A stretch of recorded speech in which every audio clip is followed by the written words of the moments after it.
Hello everybody, welcome back to my hobby YouTube channel where I talk about my watches and my collection, my experiences and opinions about watches. Yeah, I've had lots of people asking and writing me, which has been really great and amazing. So anybody who's watching who already wrote me or watched my other videos, thanks a lot. It motivates me to make more videos.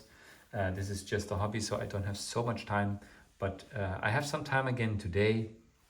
And many people have written me about my storage boxes, but also about making some comparison of kind of a state of collection or something like this. So this is not the full collection of G-Shock I have. This is just some main core collection, you can call it. I've got quite a few other G-Shocks, not so many that I had for a few years ago, but I would guess more or less another, I don't know, 15 to 20, but they're stored away in a box, and these are the ones I kind of have to rotate or wear on the weekends.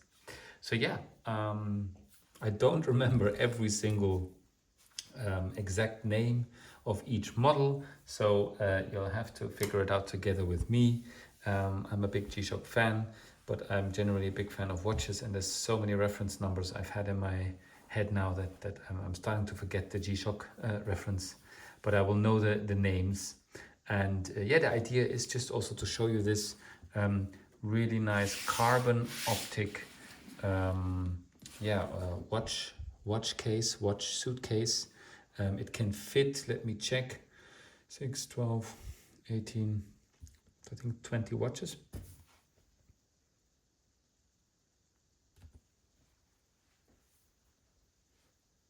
Actually 24 watches, but I have half of it, less than half. Why? Because if you see, they are so big, the G-Shocks, that it's difficult to get them next to each other. I mean, it is possible. So when it gets more, I think it's possible and I will do it. But if it's not necessary, I won't do it. And here I really try to keep the ones I'm actually wearing or really like to look at. But yeah, this case is really cool. It has this carbon optic.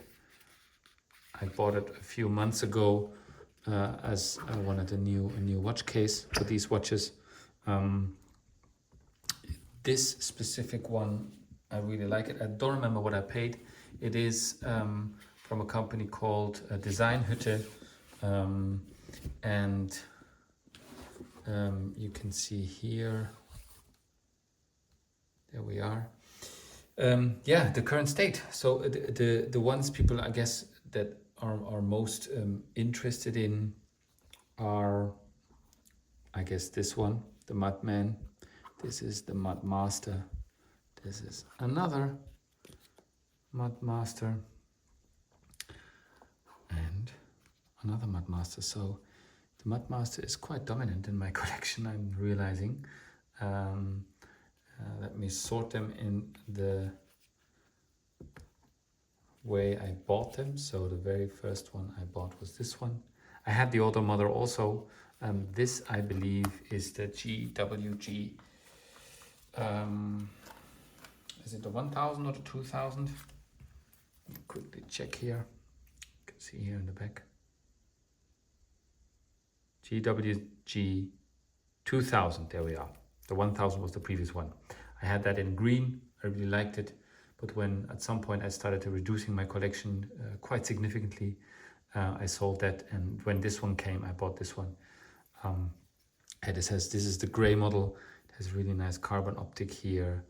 This is just a really premium feeling G-Shock. You can see it here on my wrist. So my wrist is 18.5 centimeters.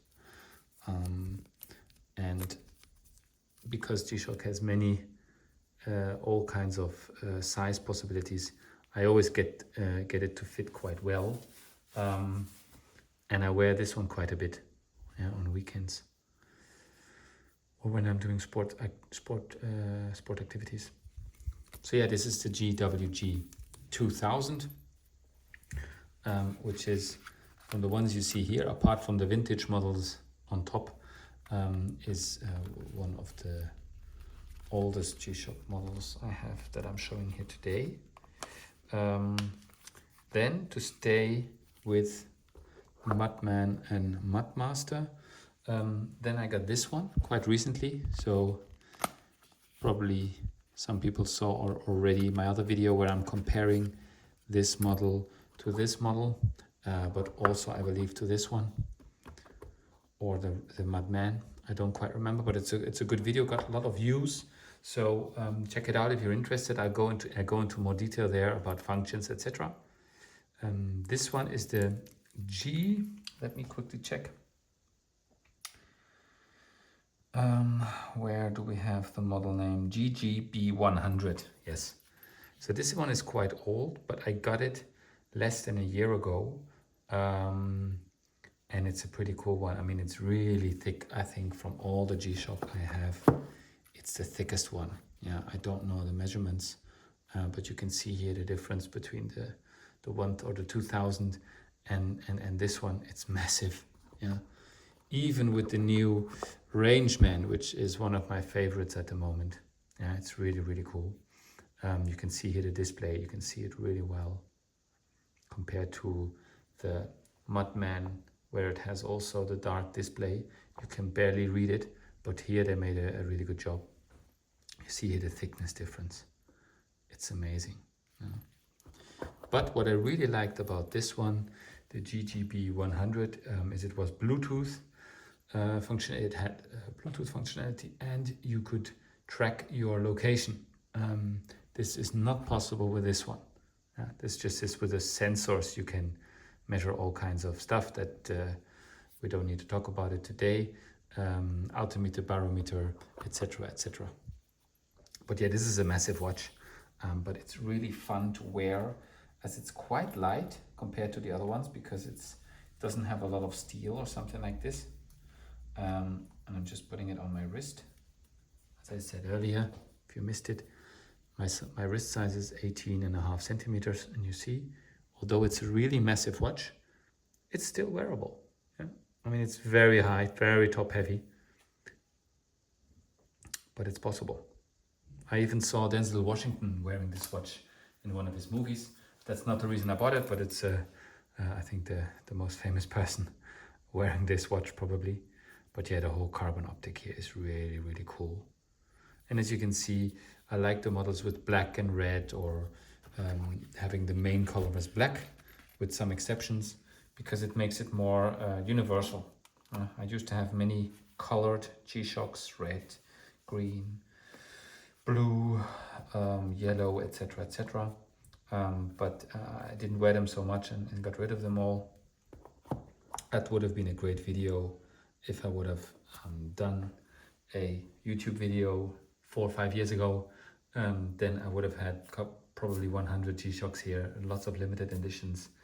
But unfortunately I sold them all, but I'm at peace with it. So yeah, we checked out this one and this one. Now to Rangeman, just to have a little bit of a different kind of watch. This is the newest model of the Rangeman. Also for this one I made a video, also comparing it to others, and it's yeah, one of my favorite watches. The functionalities, when I first got this, it was quite difficult to handle the menu, because there's so many buttons, so many, it's like a smartwatch almost. And you can also control it with your smartphone. But yeah, I made the video on the same day I got it. I didn't look at the manual, and straight away wanted to show people the functionalities and modes. I saw a few comments, quite unnecessary, to say, how come you don't know how to use it, etc., etc. I mean, start to use this one the first time out of the box. When you usually use these watches, were very simple compared to it. And then you'll see you'll struggle, because they made it quite complicated, I think. But in the end, it's a great watch. I really like it. I also like the yellow accents. Really makes, they pop out because of the black. This model currently is also available in yellow, of course. But as I said earlier, I wanted to keep it quite universal. But you see how the yellow really pops out, and So this is a different menu as you see here. Here we go again. I haven't used this one again. I haven't used it in a few weeks once again. And it goes really quick that you're in a wrong menu. There we are, back to the normal menu. So yeah, it's a really cool watch. It's also quite top heavy, but it's quite light, and a watch I really like to wear, especially in summertime. I will be wearing this one quite a bit. Just to complete, look at the back, how great it looks with all these sensors, etc. So I haven't worn this in probably 2 or 3 months, and you see, of course, as it gets dark, it closes, or it goes into sleep mode. But you see here, I have not charged it since I bought it, and it has 4 or 5, I think. So it's almost full. So it's really great battery save mode. And the full name of this one, I think it's quite a mouthful, but it is not in the back of the watch, is it? Yes, it is. GPR-H1000. I would say probably the best G-Shock has to offer at the moment. Once you get a hold of the manual, it becomes a really cool watch. There's nothing this watch I think doesn't have. It has everything all these other watches have, plus some more. So it's almost like a smartwatch, as I said, but it feels like a G-Shock and not a smartwatch in that sense. You know, I hope that helps you. If you have more questions, then let me know. And here is a really interesting watch. This feels like a cheap version of this one. Yeah, this came earlier. I think it came last year, and I've been wearing it quite a bit. And I really like it also, as you are realizing. I'm liking a lot of these models. That's why it's in my core collection. But yeah, this is a lot simpler. Yeah, this is just how you know the G-Shock to be. Yeah. And here, altimeter, barometer, compass. That's it. Yeah, quite simple, straightforward. That's why I love it. This one is called, for some reason, Mudman. I mean, to me, if you look at all these Mudmaster models, they have a specific kind of shape. And you look at the Rangeman, the very old one here, it needs to charge. As you see, it's empty. It's not reacting. This looks like a Rangeman. Yeah, these look very similar. So they could have called this kind of the Rangeman and this the Rangemaster. That would have been fitting, in my opinion. But they called it Mudman. So that's something I was confused about. But it doesn't change the way I feel about this watch. I really like it. This is the GW-9500. The display, there's some other options of this watch where they have a negative display, but I would not be able to read the time on the negative display of the Mudman.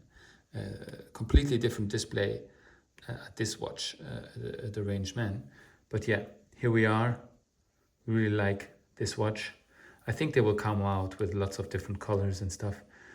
So there probably will be an option to upgrade to another color at some point. But at the moment, this was my preferred choice. But I might change that up at some point. What I like here is it's really clear, these dots here. Yeah, really crystal clear. I'm losing focus. Okay, let's keep the distance then. So yeah, that's the GW-9500. Really good watch. So if you're looking for a G-Shock, but you're not sure which one, and you don't want to go into the 700-800 euro or dollar range, which are this one, and I think this one was 500 euros if I'm not mistaken. Then this one is quite a bit cheaper. I think it's 300 or 350 euros or dollars, and you get a lot for it. Yeah, really get a lot for it. Really like it. So to come to probably one of the last ones I go into, as the video is getting quite long, but this is, yeah, I think in terms of analog and digital G-Shocks, and generally from the premium G-Shock, probably the best model at the moment. Optically, from the colors, but also from the functionalities. Of course, it has the smartwatch functions, so you can pretty much set the watch and use the watch and all its functionalities on your smartphone, which is really cool. But you can also use it like simple on the watch. Yeah. But yeah, this is really the color. I think it's hard to get, but you see this is kind of a rose gold with the red, and in person it's really impressive. And this is the one watch then where I bought it with the red strap and also the rose gold kind of optic of the bezel, because it just looks so much nicer than the other models that are available while I am filming this. And I actually wore this one for the first time. I have it a few months already, but for the first time I wore it this weekend. You can see here once again, my wrist is 18.5 centimeters. This really hugs the wrist. It's a big watch, of course it is. It's a G-Shock, it's a Mudmaster, but it really hugs the wrist, and is one of the most comfortable ones of all the ones I just saw or I just showed. And this also, to be complete again, let's check out the full name. It's the GWG-B1000. So once again, I don't understand, why do they call this the 2000 and this they're calling the B1000? Why not make this the B2000 or the 3000 or something? Yeah, I mean, I don't know. But okay, it doesn't change my opinion about the watch. It's just a bit of a weird naming with some of the recent releases. This is one here. It's more of a fun watch I got because it's the classical. I think it's a 6600 or the 6900. Let's check it out. DW6900, yeah. And it's kind of a re-edition of the old models. I think you can get it currently or still new on the Casio website or the G-Shock website. I just had to have it as I never had this when I was young, and this was probably in the 90s, one of the main G-Shock models. And I never had it, so when they released it last year, I had to get it. And yeah, you can see how much smaller it looks on my wrist compared to the other watches. Now let me just quickly, but I'll make a separate video if people are interested in this, go into two of the watches which really started my collecting journey probably 25 years ago with Casio, Protrek, and also with G-Shock, and that's these two. So this one I got, this was the absolute grail watch at my age when I was a teenager, and I saw this watch at a store, but also at people wearing it, very few people. This is the PRT40, I believe. You can see in what great condition this watch is. I have it since 25 years, more or less. Okay. Yes, it's the PRT400 actually. In some regions they call it the 40. Here they call it in Europe the PRT 400. 400. And this watch, you can see it has still the original leather strap that came with it, and it still looks very good, even though I did wear it quite a bit. And yes, it looks crazy compared to the other ones, but when I wear this, it just takes me back 25 years. And I wished I would make this again as a kind of a re-edition, because it's such a legendary watch. It started the triple sensor in Protrek and then in Casio, and it still works perfectly. It works perfectly. Of course, it has a lot less functionalities, but the optic, I love to have these sensors visible. Now the sensors are more or less hidden. Yeah, they're here. Where else? Nothing here. Also here, they are pretty hidden. Yeah, you cannot really see the sensors as you could see them in the past. Here you can see it a little bit. Yeah, let's see on the other side. No. So yeah, I'll make, if people are interested, a full video of this one and the measurements, etc. I don't even know the measurements, but it's a really cool watch. I think Protrek has really lost the appeal in the last, I would say, 10 years. They just don't make any nice watches anymore, in my personal opinion. But yeah, this is why this is still my absolute favorite. And I always, and this is the green version, so it's the same, just in green. You can see it's pretty much like new, barely worn. This I got maybe 5-6 years ago. This one was really my original, one of my first watches. But yeah, to finish it off, I always like to have the most premium Protrek in my collection also. So that's why I bought this one a year ago or so. Once again, lost the name or model number of this, but we're almost there. So bear with me. It's the PRG-340. PRG-340. And it's very light. It wears, yeah, it wears a little bit less premium than the G-Shocks, to be honest. Yeah, price is also less. Don't exactly know the price. And you can see here on my wrist. Looks pretty cool. Feels like a Protrek should feel. Simple. Here's a sensor. So yeah, I like the orange touches of this one. So yeah, I always try to keep the current most premium Protrek also in the collection. I don't collect them in that sense, but I always like to have the current model. So I hope they will do something nice at some point. But yeah, this is it. The video has been quite long. I hope you enjoyed it. I left out this one and this one and this one just because I put a lot of time into the other ones, and I think those are the ones people are also interested in. So just very quickly again, you see here the Mudman, then the Rangeman as a comparison. So they look quite similar to each other, in my opinion. Then I have here the 3 Mudmasters, so the last few generations. Those are these 3 pretty cool watches. These 3 are really some of my favorites. And yeah, that's it for today. So I look forward to your feedback, to your questions. I will be posting another video at some point soon. Thank you.